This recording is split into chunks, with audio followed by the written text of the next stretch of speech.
So I'm back. okay, I'm back so now I guess we're gonna get into the nitty gritty. The thing I wanted to do, I have you on here. It's called Take 10. So I'm gonna ask you some questions. I'm gonna get your unfiltered opinions or comments or whatever. So first, I got an icebreaker question. What was the last thing you ate today, and was it delicious? Okay, so I'm about to come out as an insane human being in this chat. That no one. Wait, everyone knows this already. Yeah. Oh no. Not necessarily insane on solo, depending on who you ask. Yeah. That might not be completely reasonable. So, what I eat as my Subway sandwich is I get a 6-inch Italian herbs and cheese. Okay, that's fine. With ham. Okay. Steak, pepperoni, and bacon. Okay. Cheese on top. Okay. No veggies. So it's like a meat lover sub. It's a meat lover sub. I get how those is that? four How is that insane? Because that just sounds delicious. They get like everyone whenever I go eat Subway with other people are like, why are you making them make this sandwich? Why are you putting them through this? And every time they have to like. I order it if I'm going to a new Subway. Yeah. They have to take like 2 minutes and figure out how to put that in the machine. Oh, like the panini press type thing or whatever? Really? Oh, no. On the cash register. Oh, figure out how do you price a ham, steak, bacon, and pepperoni sandwich. All right. I mean, it's delicious. It doesn't sound bad at all. It sounds actually kind of good. You get some marinara sauce to dip into it. I mean, that sounds delicious. Like. I love it. It's my favorite sandwich. It's pretty much the only sandwich I eat at Subway. I mean, I don't like personally. When I get Subway, it's just meat, lettuce, green pepper, salt, pepper, and some oil and vinegar, and that's it. I don't get tomatoes, no mayonnaise, no none of that stuff. It's gross. Sure. It's gross. But anywho, all right. So cool. Thank you for that icebreaker question. First question on the docket. If I was cool and I had pre-slides that I could like, whoosh, whoosh, but I'm not cool like that. I couldn't even turn on. You're a professional streamer. I'm not a professional streamer. I couldn't even turn my frickin' headphones on. Anywho, how'd you get into UVS? How'd you get into UVS, and what got your initial interest into the game, IP, mechanics, whatever, and what has kept you here? And saying team final round is an acceptable answer for that one. But yes. So, what got me first in the game? How'd I get into it? I always considered myself kind of like a weird middle child in the game. Like we talk about the old heads and the new heads. Yeah. Because I come in at the announcement of My Hero at Gen Con. Because for those who weren't at Gen Con in 2019, Jasco had like made a big booth to show the My Hero card game. They had been demoing it a ton. They had like a standee where you could take your photo as like one of their attack cards. Mm-hmm. It's where you got the Gen Con All Might. Yep. They were really trying to like market the game heavily. It's the only time conversation I've ever had with Jason, who was an insane human being. That's for sure. But yeah, he when he told me, he's like, "Oh, I put my personal phone number on the back of all old packs." I was like, "Okay, dude. Yep. Sure." I don't know if he's changed it since then. So if you have an old pack, like a retro pack, try it. He may not answer, but he may answer me like, "No, I don't own the card company anymore." But yeah, go ahead, continue. Yeah. No, so I demo the game because I'm a My Hero fan and I'm a card game fan. Like growing up, I had played Magic, I had played Pokemon, I had played Yu-Gi-Oh! On some varying levels of competitive, pretty much since I was 5 years old. Okay. So I was like, hey, I'll give this a try, and I fell in love with the mechanics. Nice. I think the style of like blocking and attacking and all of the foundations, all the lands doing special things was really engrossing. And like, I think the MHA1 characters, as particularly Deku and Bakugo, from that demo and then later the starter deck, really did a good characters, and as a result felt like a great selling point for the game. Like, I think the idea that like, oh, you break your entire body to get plus 10 damage to your punch is like, by discarding your hand, that's a cool implementation of it. So I really kind of fell in love with the flavor and the mechanics of the game. Yeah. And that's kind of what got my interest. Like, while I wasn't My Hero fan, like the IP was kind of secondary after the mechanics. Yeah. And then I almost quit the game because my locals was in DFW and we were very small, like 3 or 4 at the time. We're a little bigger at like 6, 7, 8 now. Yeah. but we were like 3 people at the time, and I was one of the 3. One of them was Clinton Thomas, who's an old head who a lot of people know well. He would take his Lord Raptor 2 deck to locals. Oh, that's not cool, man. That's not cool, yeah. bro. So one of my first experiences of constructed Universal Fighting System at the time was getting constantly Breaker 2 by a Lord Raptor and having my stage D built. That's very neat. Yep. And look at look at you now playing Smiling Titan D build. You're doing it to other people now, man. That's not cool, bro. Hey, you either die a hero, right? We love Dark Knight. We love Dark Knight quotes here. But so I kind of like realizing that I'm not super into the format that was Universal Fighting System at the time, but I'd heard that my hero was going to be a restart. I was like, I'm going to kind of cool the jets a little bit, especially because COVID's happening, obviously. So I'm like, I do like the retro Rochester charity tournament that's on GTS. Yeah, sure. And stuff like that. But besides that, I kind of stay on the back burner watching some videos, but not really playing. And then when MHA 1 comes out, I just kind of go all in, and I absolutely fall in love, because I think MHA 1 was a really fun format, especially once Kirishima was nerfed a little. And like 2 and 3 kept it really going well, again, barring like the Ojiro 2 format and things like that. In terms of what kept me here, I mean, it's 2 answers. One, it's the community. Like, not just the final round team, although yes, the final round team is fantastic. Oh yeah, we're amazing. But yeah. just like everyone. I mean, it's things like money matching David's a good time.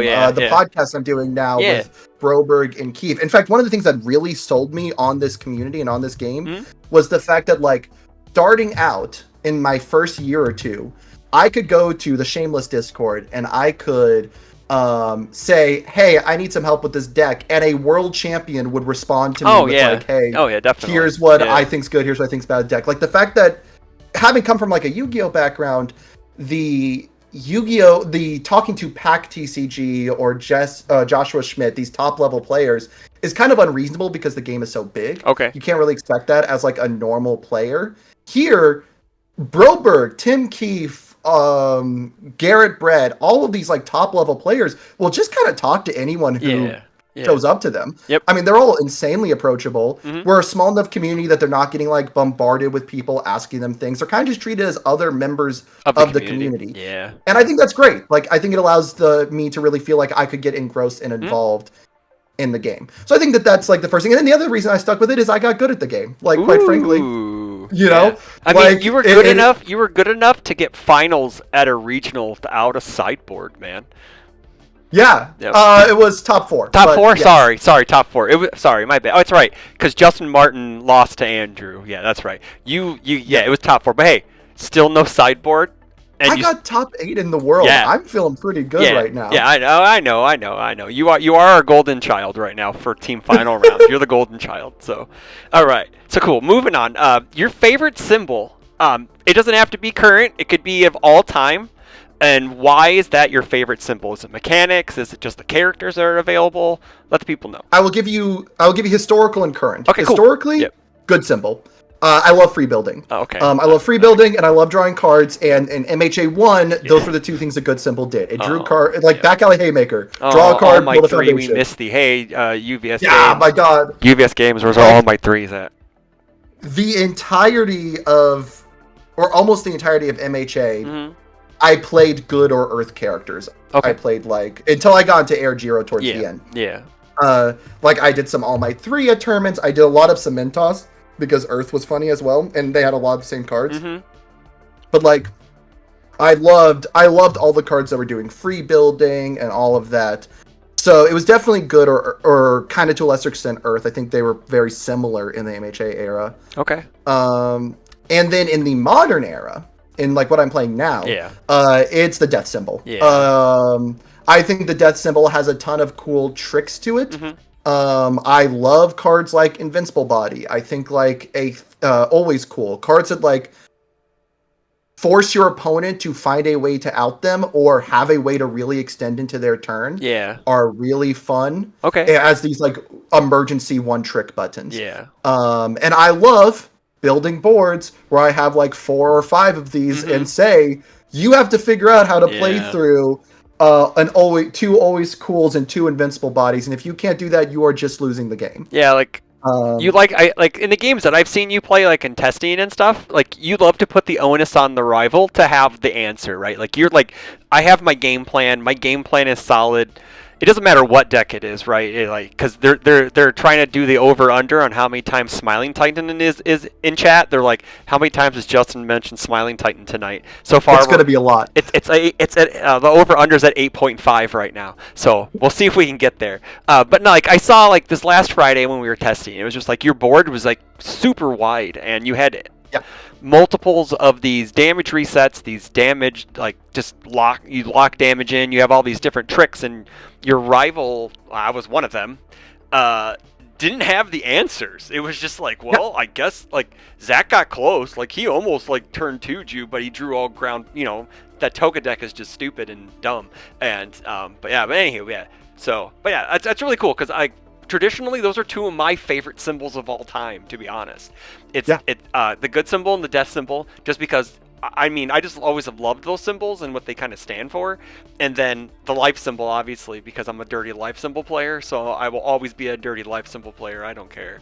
So, but yeah, that's me.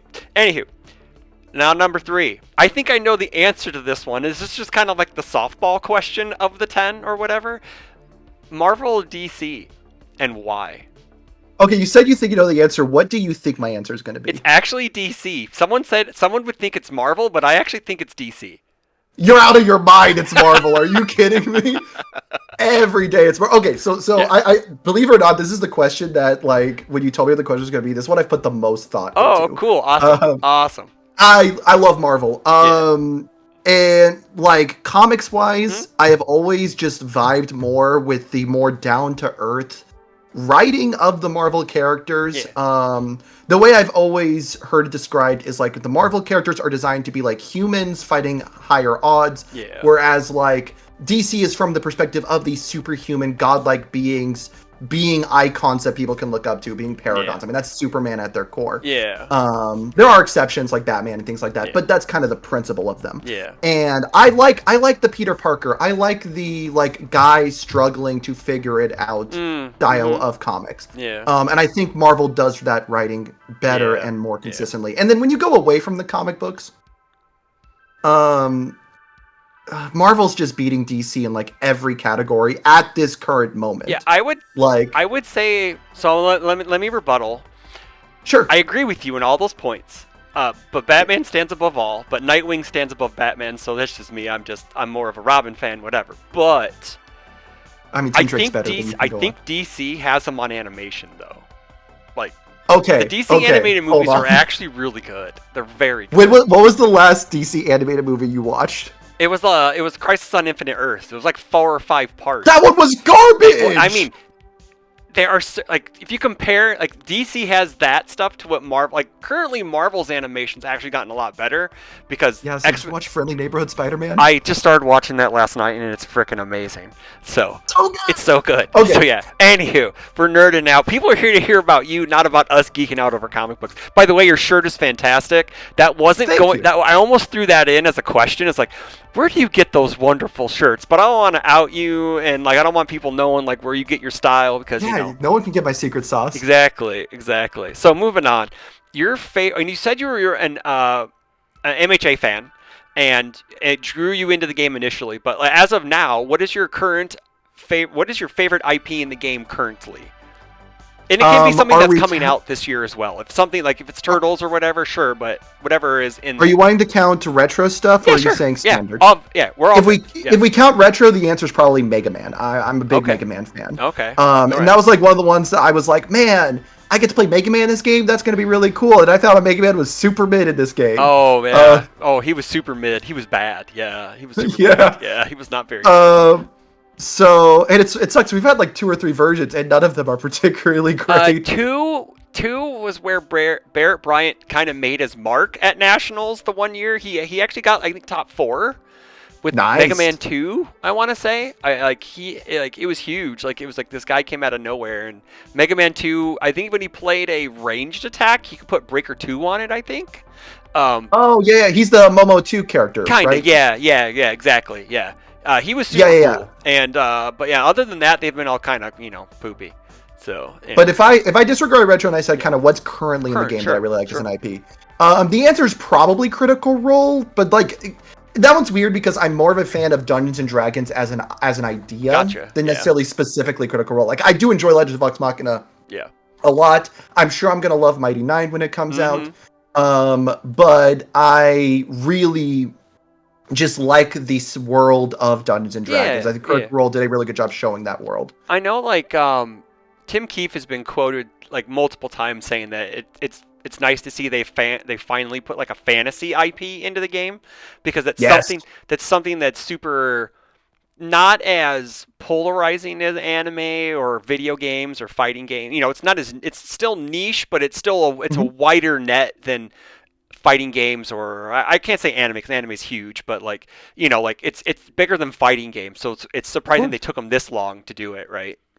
If I can praise one thing for like UVS games right now above anything else, it's the diversity of IP is probably the best it's ever been. Sure. We got Street Fighter, especially if you count what's coming out this year. You've got Street Fighter and Guilty Gear for your fighting game fans. You still have your AOT and some of your My Hero stuff for the anime fans.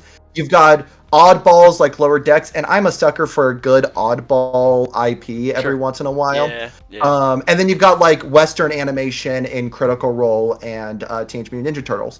Like, I think that we have this really great diversity of IP that I really hope they continue that sort of wide net as we get into like the next couple of years. Yeah, I totally agree. Because I mean, like you said, the IP brought you in, you stayed for the mechanics, you stayed for the community.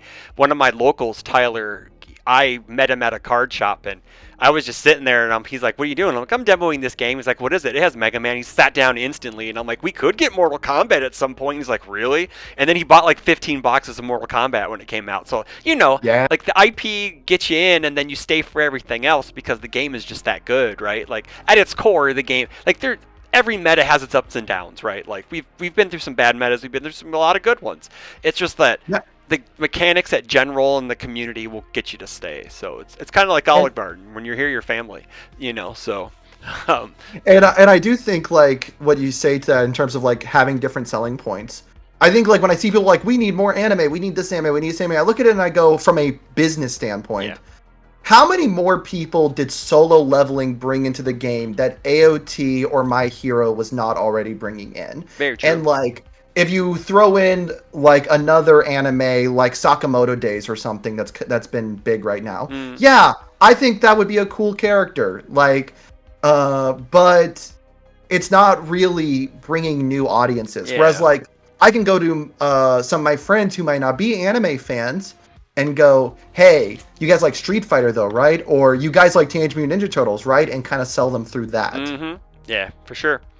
All right, so here's probably what I thought was the most polarizing question, like the one that could really just get the Justin Burch going, the Zodiac gamer alive inside, and the don't ever refer to me as Zodiac gamer. My God, dude, I need to figure out a new name. I hate that name. I need to know this is where the UK's finest hater comes from.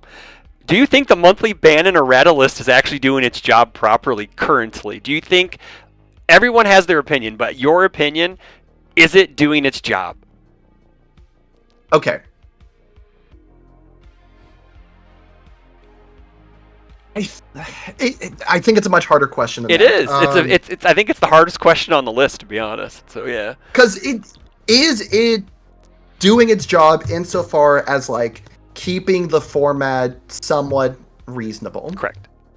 Yeah, mostly. I think generally I have not had the big ban list I've been wanting that will really bring us back to like an undaunted raid style of power level, and I don't even know if that's possible. I think we all yearn for that day.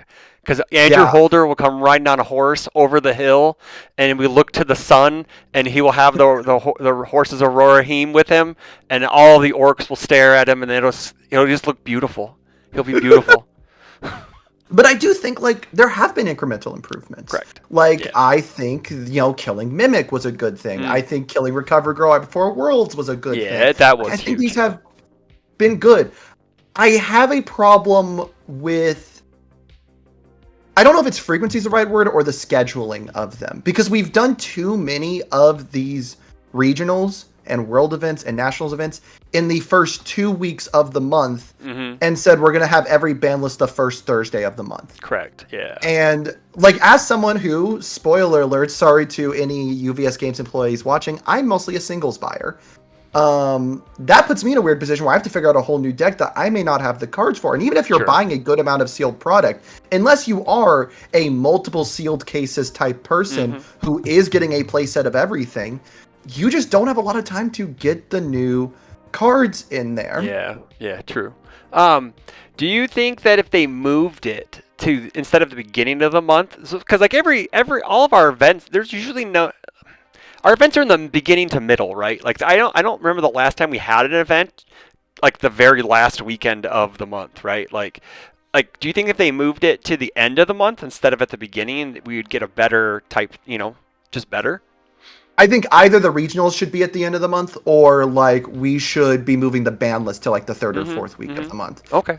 Set it up to maximize the amount of time between the ban list and the tournament. Sure. And I would feel way better about them. Because like, even if most of the ban lists are nothing happens, which a lot of them are, it would be fine, because I'd be like, okay, cool, I've got 3 weeks to adapt. Or if they ban some stuff, I go, okay, now I need to buy a new deck. Yeah. But I've got 3 weeks to get a new deck, or talk to people about getting cards and things like that.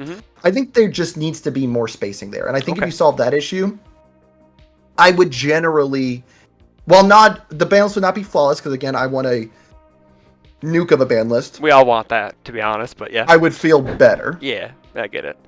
So, you kind of answered this question a little bit. No, I did not intend to skip this question. Thank you for reminding me, because I just totally went. I didn't want to say it out loud. Yeah, you're good, man. You're good. This is my first time doing this, so good.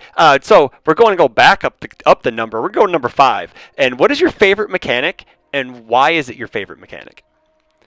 Keyword or just like concept? Doesn't matter, man. You could say making control checks are your favorite mechanic, and I'd be cool with that, because you know what? This is your time to say whatever you want.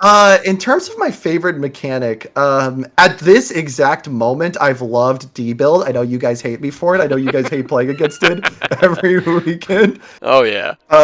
But I do really enjoy it, but I also don't think it's a good mechanic. I think it is fun to be toxic, but I think it is bad whenever it is good enough to be meta.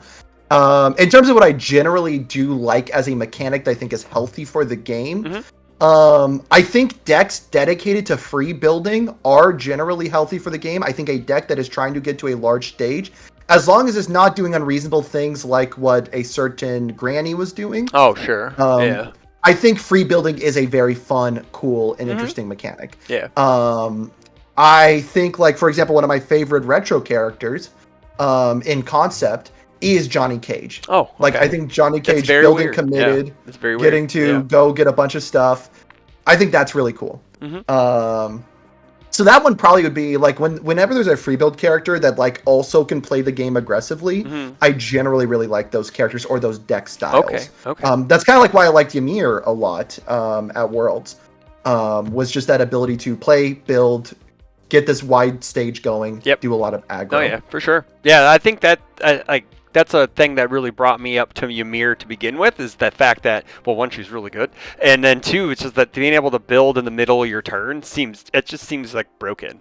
Like, it just not, it just seems very powerful and something cool and unique that not very many characters get to do, because, hey, guess what? They banned they killed Kirishima 1, they killed Kirishima 2, who did nothing wrong, and then, it's just like the characters that Granny, she got nuked, it's like they try to make free building fair enough, but I don't think it's actually a fair mechanic at its core. Oh, sure. Because you're only supposed to build like at the end of your turn, right? Like not in the middle of your turn. I think in general, it's not not a fair mechanic, is what I'm trying to say. I think a thing about it, and why I think when it's done well, it's really interesting. I think Ymir is actually an example of it being done well.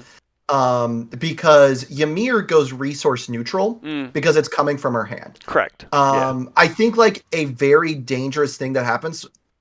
A lot of people don't really think about resource management in this game and like things that go plus or minus on resource. It's really interesting because coming from like a Yu-Gi-Oh background, +1s are crazy. Okay. Like a card that goes +1 in resource management is insane. It goes +2 consistently, it's probably bannable. Yeah. But since we draw so many cards, and since drawing cards can often feel only okay because you have the progressive difficulties to play around, people kind of forget the value of proper resource management. Yeah. But free building is something that really can break resources because you are going +1 on net resources if you're building from the discard pile or the remove from game pile or the deck. Yeah. And so if you have a character that can do a lot of that, then you end up in a position where they are really just out resourcing an opponent in a toxic way. Yeah.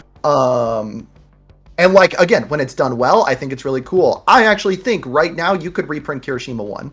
I think you could reprint Kirishima 1 right now and he would be fine and he'd be fun. Yeah. Compared to the kind of stuff we've printed lately, why not? Yeah. It's true, right? Yeah. Yeah. So yeah, I would say like when it's done well, I really like that mechanic. Okay. So we know that moving on, we know on the UVS games, the main chord, if we say, we have an IP Dream section. I post Ghost in the Shell every day. It's a new countdown now. But anywho, if you could have one IP brought into the game, what would it be? Or is it already in the game? I mean, the unreasonable answer is like Marvel. Like, if you could get a Marvel or DC set, it would fix the game. I would never. You would literally have me never play another card game if Marvel or DC came out. I would just fall in love. Yeah. But those are dreams, shoot for the moon pipe dreams ones. In terms of what's more realistic, I've been campaigning for a really weird one. We clearly have a relationship with Capcom. We've had a lot of retro Capcom characters, Darkstalkers, Street Fighter, Mega Man, and we're getting Street Fighter again. So clearly that relationship is still there. Yeah. I want a Capcom All-Star set. And I know this is cheating your answer a little bit. It's okay. But are you talking about the game Capcom All-Stars? Or are you talking like just an All-Star set where it's like Mega Man? Okay, I want to take your thunder. Go for it. There's a Capcom. There's a game called Capcom All-Stars, I believe. It's a fighting game. Yeah. Yeah. I mean, functionally, that is what I am talking about. Because that is the principle. And you could call like the Versus Capcom set and make it the characters that show up in Marvel vs. Capcom if you wanted to like take it an IP. I'm down. Yeah. I would love to get Beautiful Joe and Frank West or Chuck Green. These kind of characters that like you couldn't get into a full IP on its own. Yeah. There's enough protagonists that we could integrate into like a Capcom All-Stars. And if you could get me like Phoenix Wright, Beautiful Joe, Okami, all of those Strider, as like the we can get Strider, right? Dude, I'm so sold. Like I think that is the that is the most realistic pipe dream one I have. I don't think I think it would be really funny though, like like next year we have a Marvel, like not a Marvel versus Capcom, like, but it's just like versus Capcom, and it's just like like you said, exactly, just all of that. Like you get, and then you have Darkstalker characters thrown in there. You just have Marvel versus Capcom without the Marvel side, right? And you give me a versus Capcom set with the 20 coolest Capcom characters you can put in there. Yep. I'm in, You're baby. in there? Nice. We like it. I think that's a cool idea. I think, it'd be really, really sick. So, next question. You are signing up for a Teams event for cardboard, because I want Teams to be worth cardboard from now on. Who are the 2 players? They could be current or retired. Who are you taking to this mythical, magical Teams cardboard event?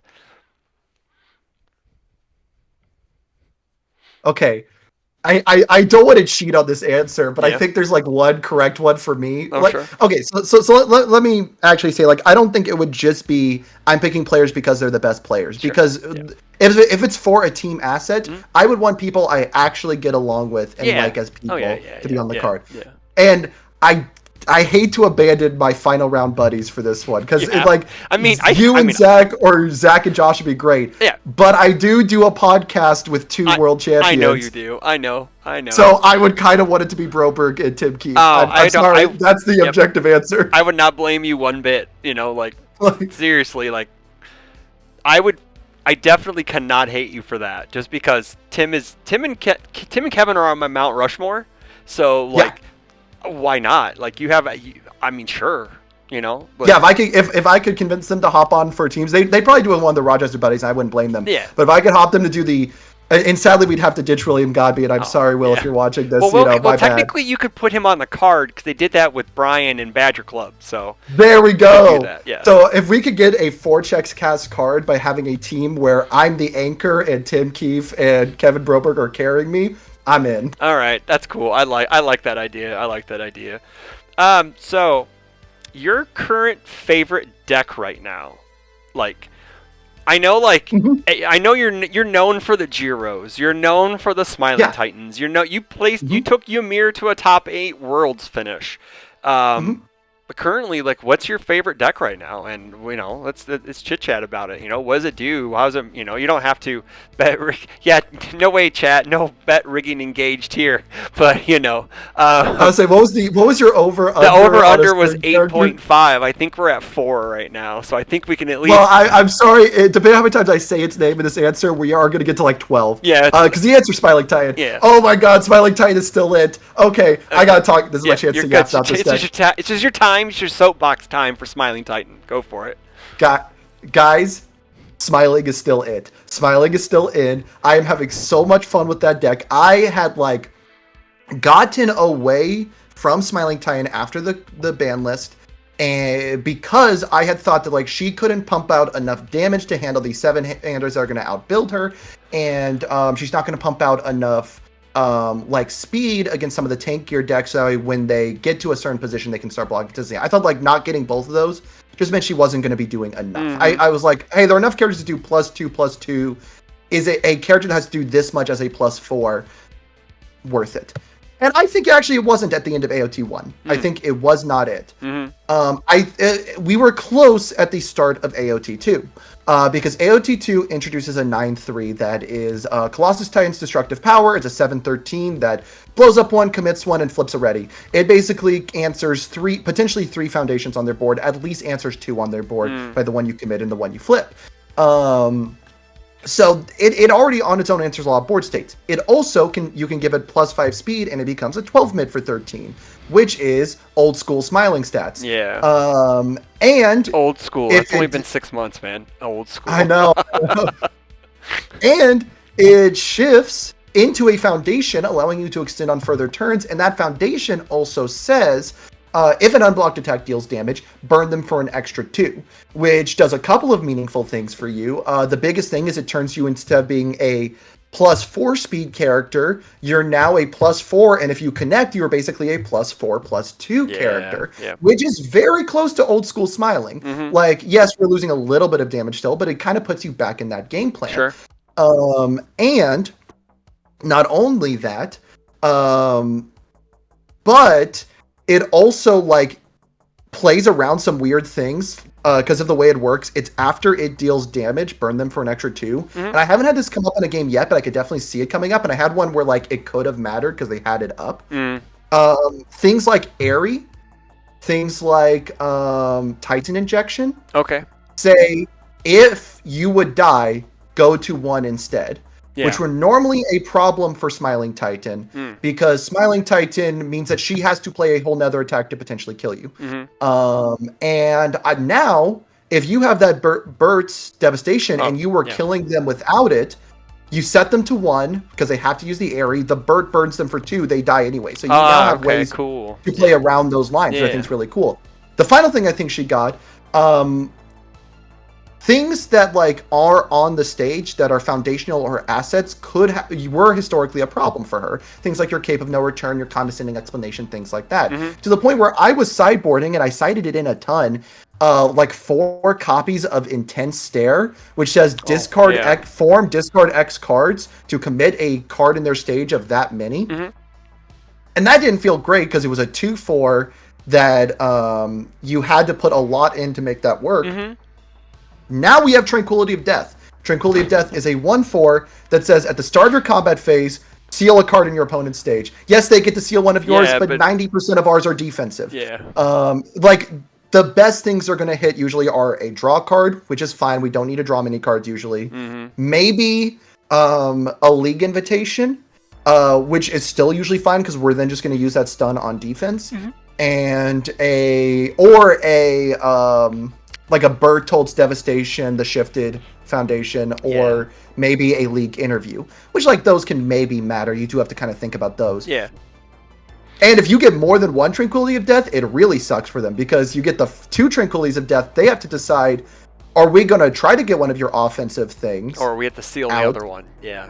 The other one, because then you get to seal 2 of our stuff. And especially when you have a lot of these like multi-foundation defensive boards that are like, a good example of this is the recoup time decks that are banking on you having 2 recoup times out and a best buddies to blow up and heal and some immortal shapeshifters, so that way when you blow up you can make checks. If you can seal like either the recoups or seal the best buddies if that's their only way to pop, or seal the shapeshifter so they don't get additional heals off of every pop, you all of a sudden are way dismantling a ton of their board. I saw Death D build was doing, or Death like DR was using Greater Goal a lot. If you can just hit that Greater Goal, you are taking like mountains of their defensive damage reduction out of their stage. Yeah, for sure. So I think like that really gave me an edge. Also, like there was some crazy stuff. I felt so bad every time I sealed the VME against a Mitchell Shimino. Oh, that happened to me. I know we did this on Friday. We went it's so much fun. It's so much fun just being able to go, hey, you don't get to discard your momentum. Sorry, dude. Yeah, that's right. I mean, I actually have to have multiple ands. I have to have multiple VMEs out before you have multiple Tranquilities out. That's just a horrendous. That's just a horrendous interaction right there. It's like, do I really want to waste? Do I want to waste the Incredible Display to stop you from doing that? Probably, but. And in a deck that like is already asking you to find your answers by turn 3 or 4, or I'm just going to like kill you. Yeah. It feels really good. That deck, I still think, like I have not had a chance. Asterisk. Yeah. I've not had a chance to play this against the S tiers yet. I want to test it against. I've tested against Mitchell and I've done fine into Mitchell. Yeah. But I haven't tested it against Tyrion, Nick, or Rodan. So you might see me come back, on a week later on my podcast where we're talking about decks, and I go, no, Smiling Time sucks. But at this moment, yes, because that's the I'm question loving the deck at the moment. Yeah, that's funny because I think that happened like the beginning of AOT 2. You were like, man, I think Smiling's it for Worlds, boys, or for Nats or whatever. Which is like, I think she's it, and then all of a sudden, like 2 weeks later, oh no way, man, nope, can't. Nope, she can't hang. Well, that's because I was also doing the like terrible debuff. Yeah, you're version. doing the multiple instead of just playing the attacks like you're playing now, right? Because your attack lineup hasn't changed. Not really. No, so very just very like, small level. I mean, like you're playing you're not playing for the D build. You're playing for the actual. Yeah. I'm just gonna smack you around, and then you better have an answer, or I'll kill you. So I'm playing for the fact that like what we do, like the way that Smiling deck works is you play a big attack, you build the 4 best defensive foundations you have in your hand, and then even if you committed out before, now you're like, hey, whatever 4 defense I just found on this last turn, you've got to figure out how to play around that. Correct. And if you can't, you just die. Yeah. So I'm loving that deck. I think that deck is super cool right now. That's awesome. So I know as we kind of wrap up, I know that you are now a podcaster yourself. So where can the good people find you, and do you have any shout outs? So where can people find me? The main place that people can find me is the 4ChecksCast Twitch channel, twitch.tv/4ChecksCast. We're also going to be getting a VOD channel very soon. William Godby is yelling at me for procrastinating on that. Yeah. So as soon as that is up, I will be posting in all like known channels. Cool. That's up, and you can start catching up on our episodes. But that's got Kevin Broberg, Tim Keefe, 2 world champions, William Godby, a worlds qualifier, and myself, top 8 at worlds. All kind of just talking about the meta, what's going on, what you should be paying attention to, and kind of just talking about the world of UniVersus as a whole. So like that's the main content. I might be making some other content stuff down the road. There's some other stuff that I have kind of in my head I want to do, but I'm not committing to anything else until I really know what my availability is. In terms of shout outs, shout out to my castmates at the 4CheckCast. All of them are great. Shout out to the final round team, and just shout out to the community as a whole. Like this last year was a ton of fun. Being like the evil American was fun, and I've really been enjoying while the game has been frustrating for the last couple of formats, I'm Yeah. not gonna act like it hasn't been. Yeah. I have been really still enjoying the community of the game, the experience of playing the game as a result, a lot. Mm-hmm. So that's what I just say. Awesome. Fantastic. Well, thanks for coming on, man. I appreciate you for being my guinea pig, even though like I'm the one who had. It's like I can't. Yeah, it's just whatever, man. Oh, I'm old technology, So, but anywho, yeah. I don't know what chat. You got anything for him? You got anything for him? Huh? I don't know, cause like I was just gonna see if the boys were gonna stream tonight and just go raid them, but I don't know if they're. Let's see if who's up. Anybody up? Pam is streaming. Tam streaming? Cool. Let me find him. Following. Oh. Where is he? Following. There we go. Search and filter. Oh, that's why, because I have it under just chatting. That's why. So we're going to go raid Tam. So everyone, thanks again for coming out. Justin, appreciate you. I love you, brother. We'll see everyone later, and everyone until the next video, next stream, which will be Friday, when we're testing some more. Take care, and we'll talk to you all later. Peace.